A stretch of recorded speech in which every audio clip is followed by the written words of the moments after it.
Bon, je dirais sans gants que je ne suis pas satisfait. Je ne suis pas satisfait d'abord sur le plan méthodologique. L'approche. Pour moi, la réforme doit partir d'une certaine évaluation des différentes parties prenantes. La réforme n'est pas un acte isolé de l'évaluation. Il faudrait d'abord évaluer les élections passées. Qu'est-ce qui a marché? Qu'est-ce qui n'a pas marché? Et par rapport à qu'est-ce qui n'a pas marché, quelles sont les solutions que nous pourrions apporter? Et là, ce sont les différentes parties prenantes qui devraient évaluer. Je prends par exemple le cas de la société civile. Oui. Nous étions des observateurs. En étant observateurs, il y a eu des couacs dans l'observation électorale. Je vais donner un exemple.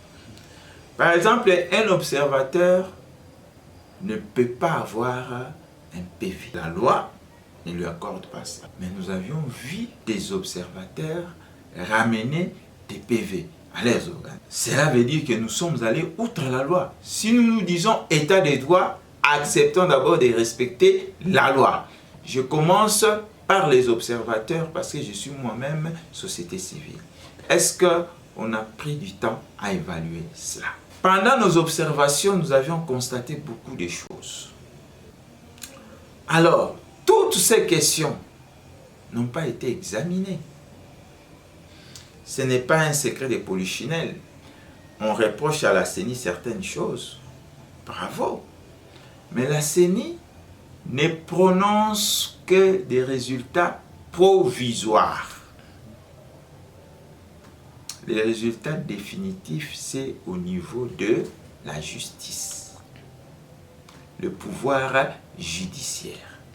C'est lui qui scelle les statuts des candidats pour être élus. Mais qu'est-ce que nous avons constaté? Il n'y a pas trop longtemps, avec les élections de gouverneurs, juste un petit groupe de gens qui ont été élus, vous avez vu qu'il y avait de questions, d'irrégularités, et que la justice a pu porter.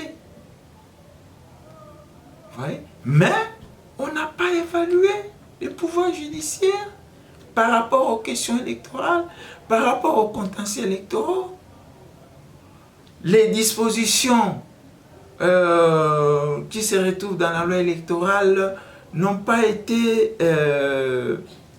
mûries pour que ces questions-là ne se répètent pas. L'approche n'a pas été bonne. Il a fallu capitaliser les évaluations pour mener une bonne réforme. Bon, de toute façon, on ne l'a pas fait. On a confiance en nos députés.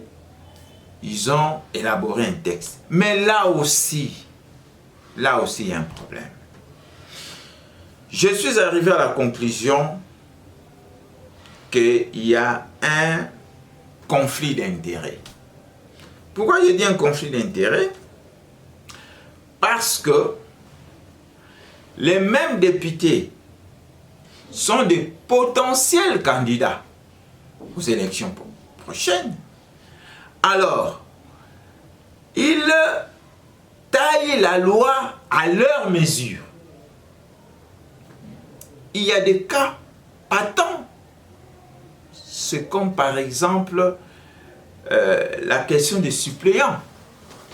La société civile, dans sa large majorité, a émis le vœu qu'il faudrait éviter des suppléants qui ont un degré de parenté avec